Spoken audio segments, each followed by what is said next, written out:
आज आपण photo in news and feature म्हणजे बातमी आणि वृत्तलेखामधील छायाचित्र याबद्दल चर्चा करणार आहोत. आपल्या अभ्यासक्रमामधील हा एक महत्त्वाचा मुद्दा आहे.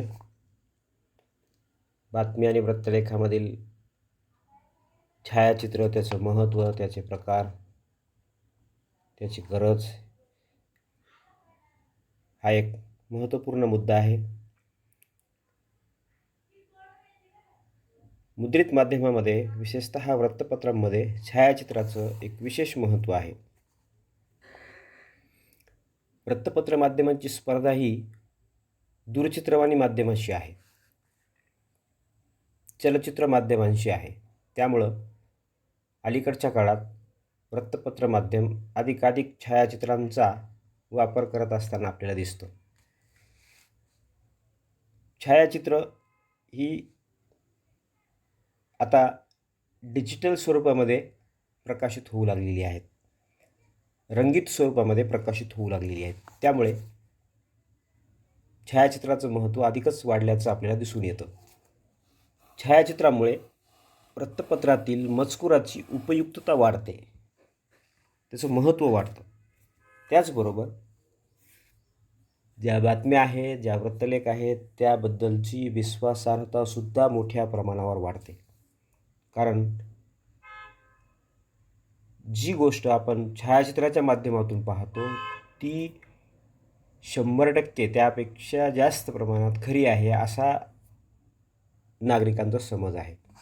एखाद्या वेळेला लिहिलेली माहिती खोटी असू शकते, परंतु अशा माहितीसोबत जर त्या संबंधीचं छायाचित्र असेल तर ती माहिती कधीही खोटी असू शकत नाही, पूर्णपणे सत्य असते असा लोकांचा विश्वास आहे. त्या अनुषंगानं छायाचित्राचं महत्त्व खूप मोठं आहे.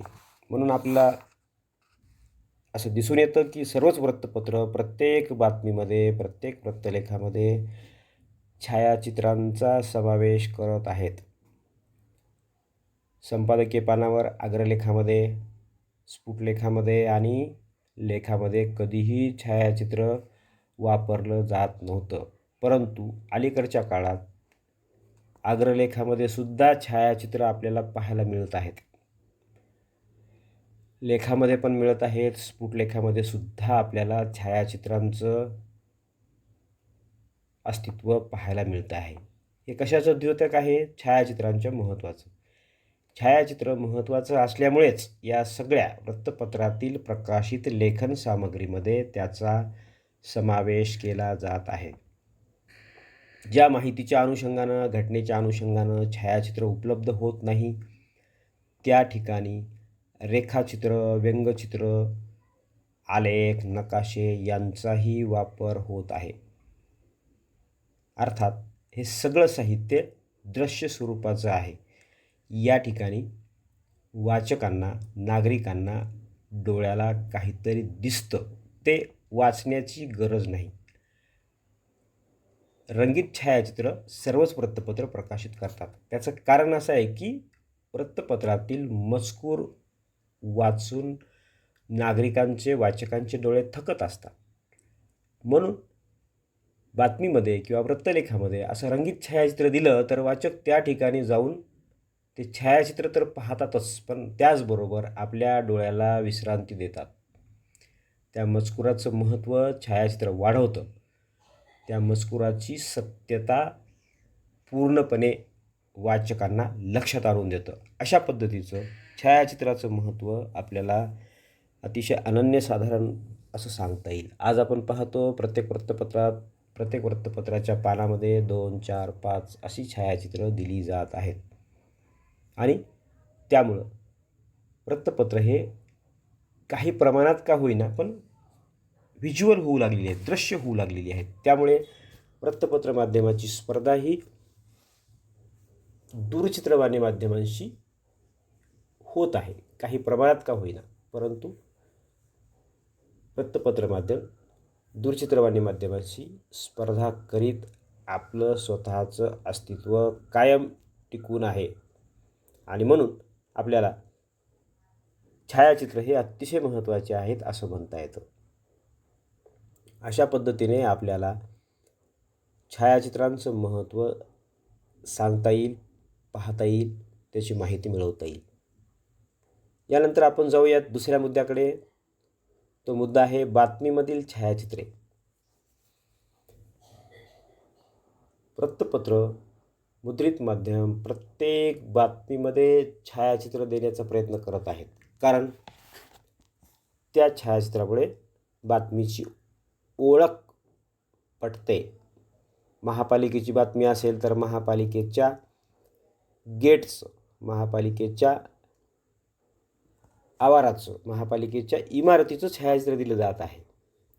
क्राईमची बातमी असेल तर हातकड्याचं छोटंसं का होईना पण छायाचित्र दिलं जातं. त्यामुळे ती बातमी ही क्राईमची आहे, गुन्हेगारी विषयाची आहे हे लक्षात येतं. आरोग्यविषयक बातमी असेल तर तिथे सिरीज, इंजेक्शन याचं छायाचित्र दाखवलं जातं.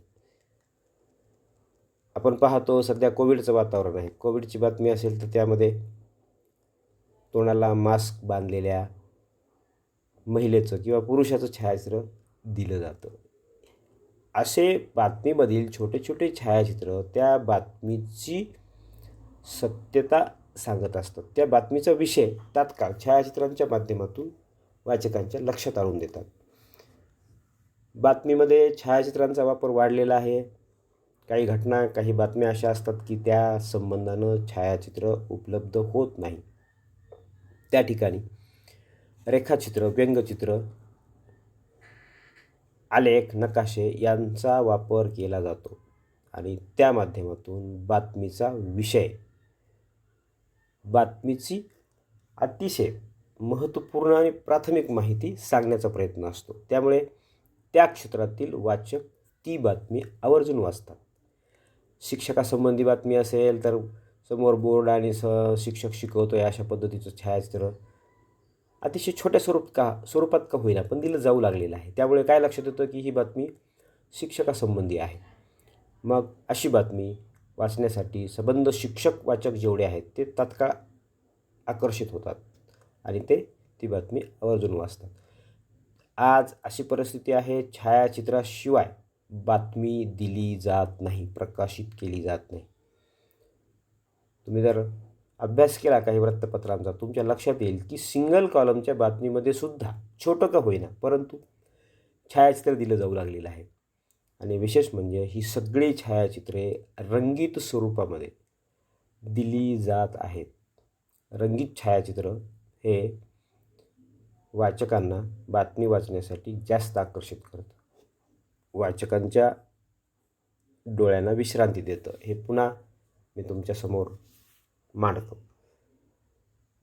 बातमीमध्ये छायाचित्र असेल तर बातमीची वाचनीयता वाढते. हे सुद्धा तुम्हाला वेगळं सांगण्याची गरज नाही. बातमीचं महत्त्व वाढतं, बातमीचे वाचक वाढतात, बातमीची सत्यता तमाम वाचकांच्या तात्काळ लक्षात येते आणि बातमीचा प्रभाव सगळ्या वाचकांवर पडतो. आणि म्हणून चांगल्या बातम्या असतील तर त्याचं अनुकरण वाचक करतात, नागरिक करतात. वाईट असतील तर त्याचाही वाईट परिणाम होतो. आणि अशा छायाचित्रांमुळं बातमीचं महत्त्व वाढलेलं आहे. बातम्या वाचकांमध्ये मोठ्या प्रमाणावर वाचल्या जातात. बातमीच्या अनुषंगानं विविध प्रसारमाध्यमांची स्पर्धा आहे. वृत्तपत्र बातमीमध्ये छायाचित्र यासाठी देतं की इतर माध्यमांच्या बातम्या दृश्य असतात. वृत्तपत्राच्या सुद्धा छायाचित्रांच्या माध्यमातून काही प्रमाणात का होईना परंतु दृश्य करण्याचा त्यांचा प्रयत्न असतो. बॅनर न्यूजमध्ये प्रामुख्यानं छायाचित्र असतं. आपल्याला ह्याची कल्पना आहे, कारण बॅनर न्यूज ही अतिशय महत्त्वाची बातमी असते, मुख्य बातमी असते त्या दिवसाची, त्या वृत्तपत्रातील पहिल्या पानावरची, वरच्या बाजूची सगळ्यात मोठी बातमी. यामध्ये वेगवेगळ्या स्वरूपाची छायाचित्र देण्याचा प्रयत्न असतो. वृत्तपत्रातील छायाचित्र हे इतर माध्यमापेक्षा वेगळे असतात हे सुद्धा तुम्हाला सांगितलं पाहिजे, कारण वृत्तपत्रात प्रकाशित झालेलं छायाचित्र बातमीमधलं हे दुसऱ्या बहुतांश ठिकाणी आपल्याला पाहायला मिळत नाही. अशाच छायाचित्रांची निवड वृत्तसंपादक करतात आणि म्हणून त्यामुळे त्या बातमीचं, त्या वृत्तपत्राचं हे वेगळेपण वाचकांच्या लक्षात येतं आणि अशा पद्धतीने बातमीला अधिकाधिक महत्त्वपूर्ण, उपयुक्त, प्रभावी करण्याचा प्रयत्न छायाचित्रांच्या माध्यमातून केला जात असतो. अशा पद्धतीने आपल्याला बातमीमधील छायाचित्रांचं मोठं योगदान विचारात घेता येईल. त्यानंतर तिसरा आणि महत्त्वाचा मुद्दा आहे वृत्तलेखामधील छायाचित्र. वृत्तलेख हे बातमीपेक्षा महत्त्वाचे असतात, मोठे असतात. बातमीमधील अधिक माहिती, सविस्तर माहिती,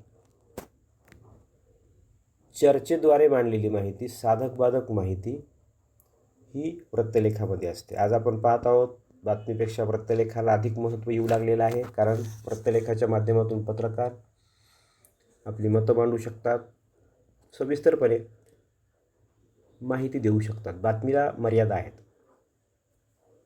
म्हणून आपण पाहतो की महत्त्वाच्या विषयावर बातमीबरोबरच वृत्तलेख प्रकाशित केले जातात आणि अशा वृत्तलेखामध्ये छायाचित्र खूप महत्त्वाचे असतात. बातमीमध्ये 20 ते 30% किंवा जास्तीत जास्त 40% जागा छायाचित्रांसाठी दिली जाते, तर वृत्तलेखामध्ये मात्र 50%पेक्षा जास्त जागा ही छायाचित्रासाठी दिली जाते.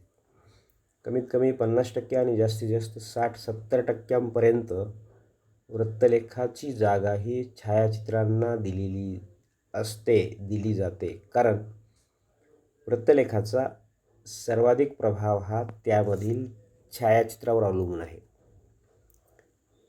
वृत्तलेखामध्ये माहितीचं विश्लेषण असतं, घडलेल्या ताज्या घटनेच्या अनुषंगानं चर्चा असते आणि ती वाचकांच्या उपयुक्ततेसाठी, भल्यासाठी, वाचकांच्या विकासासाठी ही चर्चा केलेली असते आणि म्हणून या चर्चेमध्ये, अशा माहितीमध्ये छायाचित्र हे खूप प्रभावी, महत्त्वपूर्णरित्या देणं आवश्यक असतं आणि ते 60-70% देणं अपेक्षित असतं. तशा पद्धतीचं दिलं जात आहे. यावरून आपल्याला वृत्तलेखामधील छायाचित्राचं महत्त्व सहज लक्षात येऊ शकतं. अलीकडच्या काळात छायाचित्र वृत्तलेख मांडण्याची एक नवी परंपरा सुरू झालेली आहे. काही विषय, काही वृत्तलेख असे असतात की त्या संबंधानं शब्दामध्ये काही लिहिण्यापेक्षा छायाचित्रांच्या माध्यमातून तो विषय चांगल्या पद्धतीनं वाचकांसमोर ठेवता येतो. अशा वेळेला छायाचित्र वृत्तलेख प्रकाशित केले जातात. म्हणजे सगळी माहिती, मॅक्झिमम माहिती, 90% माहिती, 80 ते 90%पर्यंतची माहिती ही छायाचित्रांच्या माध्यमातून सांगितली जाते. उदाहरणार्थ, शास्त्रीय गायनाची मैफिल आहे. अशा वेळेला शब्दांच्या माध्यमातून काय माहिती दिली जाईल? वृत्तलेखाच्या माध्यमातून शास्त्रीय संगीताच्या मैफिलीबद्दल लिहिण्याला खूप मर्यादा आहेत. अशा वेळेला पत्रकार शास्त्रीय संगीताची मैफिल ज्या गायकाची आहे त्यांचे वेगवेगळ्या भावमुद्रेतले वेगवेगळी छायाचित्र घेतात आणि ती प्रकाशित करून या छायाचित्रांना महत्त्वपूर्ण अशी कमीत कमी शब्दात कॅप्शन देऊन छायाचित्र वृत्तलेखाच्या माध्यमातून हा विषय मांडतात. त्यामुळे हा विषय प्रत्यक्षात संगीत क्षेत्रातील वाचकांना अधिक भावतो आणि हा विषय छायाचित्र वृत्तलेखाच्या माध्यमातूनच चांगल्या पद्धतीने मांडता येतो. असे आणखी काही विषय आपल्याला सांगता येतील की ज्यावर छायाचित्र वृत्तलेख अतिशय प्रभावी ठरू शकतो. अशा काही विषयांबरोबरच अनेक वेगवेगळे विषय वृत्तलेखासाठी पत्रकार हाताळत आहेत, निवडत आहेत, त्या विषयांवर वृत्तलेख देत आहेत. त्यामध्ये अतिशय वैशिष्ट्यपूर्ण अशा नाविन्यपूर्ण भावमुद्रा टिपलेल्या अतिशय महत्त्वपूर्ण अशा छायाचित्रांची निवड केली जाते आणि हा वृत्तलेख छायाचित्रांच्या माध्यमातून अधिक प्रभावीपणे लोकांसमोर, वाचकांसमोर मांडण्याचा प्रयत्न असतो. वृत्तलेखामधील छायाचित्र ही खूपच आवश्यक आहेत. छायाचित्राशिवाय वृत्तलेख प्रकाशित केला जात नाही, प्रकाशित केला जाऊ नये असं माझं मत आहे. आणि बहुतांश वृत्तपत्र हेच करतात की वृत्तलेखामध्ये छायाचित्र प्रकाशित करतातच. उलट किमान 50% जागा ही वृत्तलेखामधील छायाचित्रांसाठी आवश्यक आहे. एकच मोठं महत्त्वपूर्ण किंवा 2-3 अशी वेगवेगळी छायाचित्र वृत्तलेखामध्ये घेतली पाहिजे आणि 50% जागा छायाचित्रांसाठी आणि 50% जागा मजकुरासाठी अशा पद्धतीचा वृत्तलेख वाचकांसमोर मांडला पाहिजे. खरं तर 60-70% वृत्तलेखामधील छायाचित्रांसाठी जागा घेतली जाताना आपल्याला दिसते. मोठे महत्त्वपूर्ण वृत्तपत्र एवढी जागा घेऊन वृत्तलेख मांडतात. काही वृत्तपत्रांना यापेक्षा कमी जागा छायाचित्रांसाठी देणं आवश्यक वाटतं म्हणून तसं ते करतात. पण 50%पेक्षा खाली कुठलंही वृत्तपत्र वृत्तलेखामधील छायाचित्राला जागा देत नाही. 50%पेक्षा जास्तच जागा देतं आणि म्हणून वृत्तलेख हे महत्त्वपूर्ण ठरतात आणि ते वाचकांमध्ये जास्त पसंतीला उतरतात. अशा वृत्तपत्रांचे वाचक आपल्याला वाढलेले दिसतात आणि हे वाचक इतर माध्यमांमधील बातम्या, वृत्तलेख तर पाहतातच, पण वृत्तपत्रातील असे वृत्तलेखसुद्धा वाचतात. आणि म्हणून या वृत्तलेखामधील छायाचित्रांना किंवा छायाचित्रांमुळे वृत्तलेखांना अधिक मागणी निर्माण झालेली आहे असंही आपल्याला या ठिकाणी सांगता येईल. अशा पद्धतीने आपल्याला बातम्या आणि वृत्तलेखामधील छायाचित्र हा मुद्दा समजून घेता येईल.